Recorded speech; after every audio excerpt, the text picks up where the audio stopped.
off the porch, now I'm just cool. I had to change my mood in life. When I woke up, it's not just Judy. I like to move it, so please get out the way, excuse me. I like to move it. Jumped off the porch, now I'm just coming.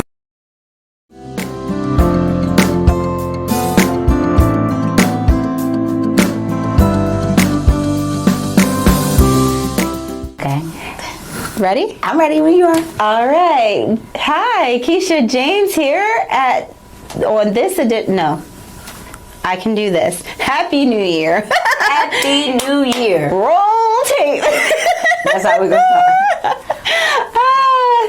Happy New Year, everybody. Happy Keisha New Year. James here for Girl Chat on Bridging the Gap here this week with Jennifer Dickerson. Yay! Now, I know Jennifer's dad really well because it's Bishop Anthony Dickerson, but to be honest, we've never really chatted. I kind of really met you at the toy drive. So tell us about yourself, Jen. Who is Jennifer Dickerson? Yes. Everybody wants to know. So, I mean, you got this crown here, so you definitely have to explain that one. I definitely will. So, I am a woman. I am a mother. I am a grandmother.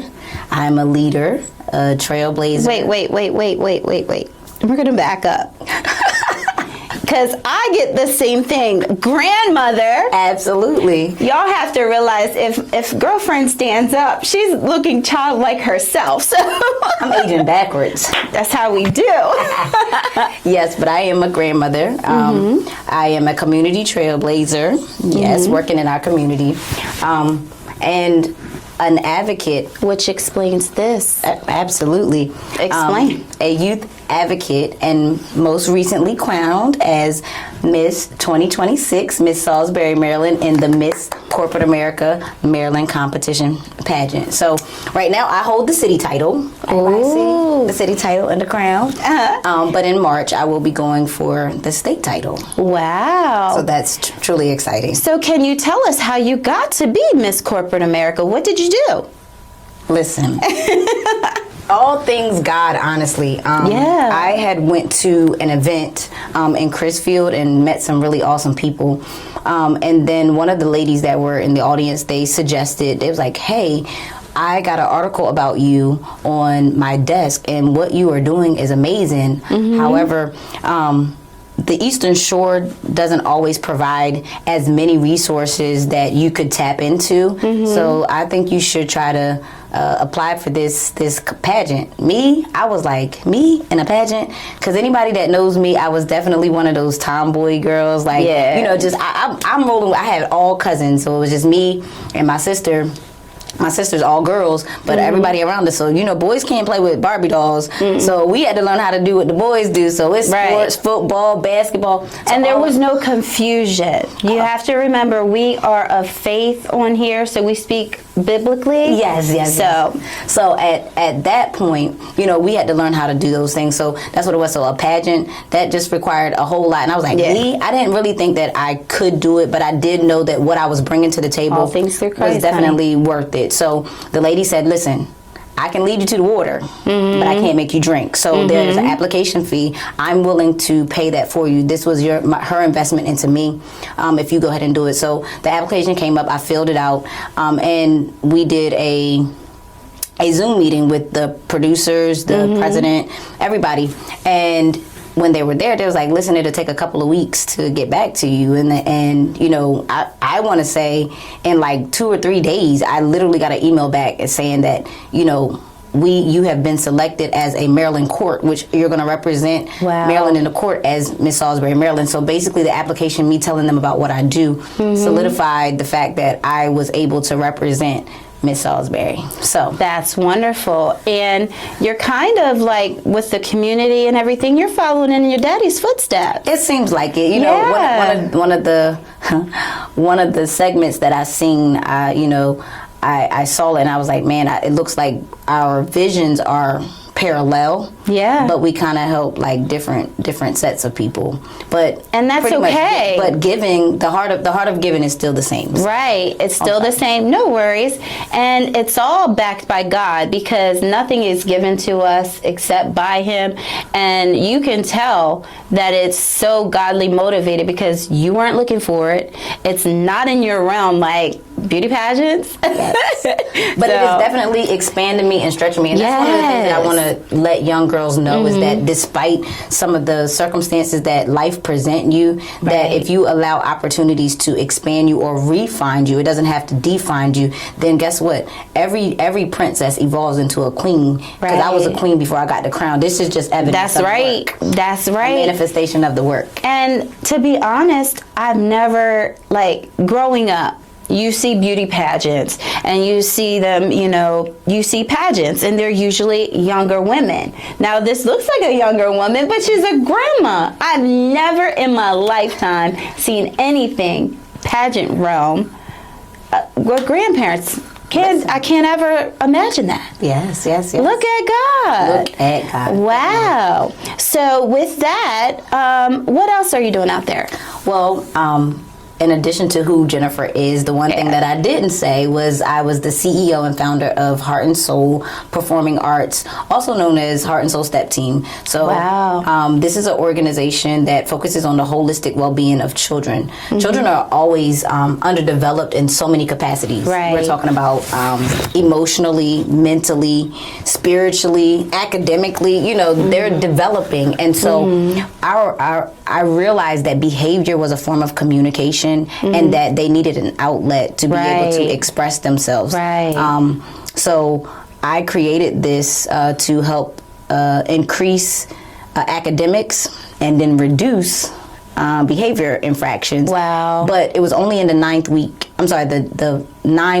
last 9 weeks of school. So what I did understand with that is that these kids that did get involved is that our most talented kids, our most skilled kids, were kids that kind of struck out. It was 3 strikes you're out type of thing, because it's like, we want you to finish strong. And in the last 9 weeks of school, everybody's getting tired. They're done. The teachers are done. The students are done. And some things that might be small infractions end up being large because everybody's exhausted.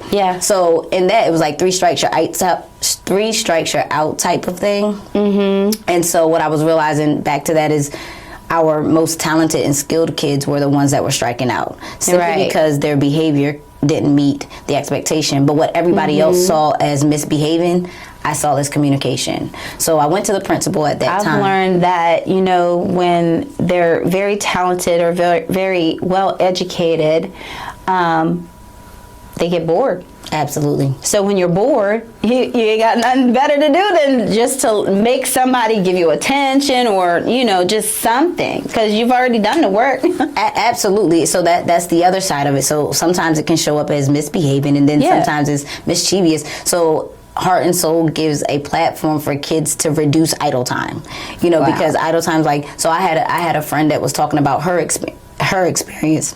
She was never a promiscuous kid, but because she had too much time on her hands, she just felt like she wanted to explore, and then ended up with a child. But again, so if I can reduce that idle time, I mean, that's what Heart and Soul does, because Heart and Soul, something to do. The performing arts and stepping and all of that, it translates every step is a story. Every step talks about their pathway, because sometimes they're not always able to articulate what it is they're feeling. I was that kid. I was that kid who experienced so much trauma for an extended period of time, but it didn't show up for me as bad behavior. I shut down. So I was that kid that shut down, but I was also that kid that the things that happen in the quiet settings are the ones that I got into, which could lead to trouble as well. So again, I just gave these children an outlet. I gave them, I created something that I needed or wanted when I was a kid. So that's what I've done with these children. So then we give them performance opportunities, because I want them to understand that just because you've been rescued, you have a responsibility to help rescue someone else, and not necessarily from saving them or fixing them, but let's give back. So just because you have everything, people don't always have what you have. So if you give what you have to somebody else, or your gift, your talent, your time, just being fully present in the moment, that's what I needed. I needed somebody to just be present with me in those moments. So I teach the kids how to show up for themselves, how to be good leaders, giving them coping skills, and then also effective communication, because that's what that liaison, we're here on Bridging the Gap. Heart and Soul is an entity that bridges the gaps between students and parents, between students, parents, and the schools, and then student parents and the schools and the community. So I feel like I can be that person that's the liaison in between. So that's what we do. That's awesome. I mean, I'm sorry you went through the traumas that you went through, but for me, my outlet was ballet. Not looking at me now, but I had ballet, and that was something that I was, very involved in. We had recitals at the end of the year. I had something to look forward to. So I think that's great that you're giving the kids something to look forward to. Yes, ma'am. Yes, ma'am. That's wonderful, Jennifer. Yes. Now, I know your dad is Bishop Anthony Dickerson, so your faith holds a lot. What is your favorite verse? I have so many. Wow. That's what I like to hear, because that tells me you're reading, for one, and two, like, God is really in your life. Well, I have so many because it's almost like what's present in the moment, because I recently lost my mom. And so it really just depends on what's coming. But I will lift up mine eyes to the hills from which cometh my help right now. Yes. That seems to be the one that's resonating with me right now, because knowing that my help does come from the Lord. Like, I don't rely on the strength of my own. It's so funny because we hear that perspective of, like, you can't pour from an empty cup. Right. And logically that makes sense, Yes. not being able to pour anything from an empty cup. But I challenge that language a little bit, because I understand that if we're faith and believers in God, then God is going to give us the strength we need, even when our cup is empty. Yeah. So I realized so many times I was pouring and I was giving when I was empty, but that was because I wasn't relying on my own strength. No. I was totally relying on the strength and mindset of God. Wow. That's wonderful, Jennifer. Yeah. I thank you so much for coming and chatting with us. And I'm influenced by you and what you're doing. Lord, thank you for being that. And I thank God for you being on this earth to give to someone else. Yes, that's what I always felt like the Bible says that many are called, but few are chosen. Right. So I've always felt like I was that chosen one. So I felt like my burdens were a little bit heavier. Not saying that not taking away from anybody else's burden, but I always thought my burdens were heavier because I felt like the Lord always knew that I was capable of handling it, because my outlook now, especially as a queen, is being able to turn pain into power and turn obstacles into opportunities. And you can't go through without going through, for one, and two, when God allows circumstances to happen to you, it's for somebody else. Absolutely. It may not feel like it when you're going through it, but when you see that other person going through it and you're like, I can help you. Absolutely. Absolutely. Wow, Jennifer, thank you so much again for coming and chatting with me. And I look forward to hearing what's next. Absolutely. I know the state level, but when you win, yes, when you win that, what's next. Because great things are coming. Greater is coming. So thank you again. Thank you for having me. This has been Girl Chat on Bridging the Gap. Keisha James here. Bye. That was good. Yay!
Jumped off the porch, now I'm just cool. I had to change my mood in life when I woke up.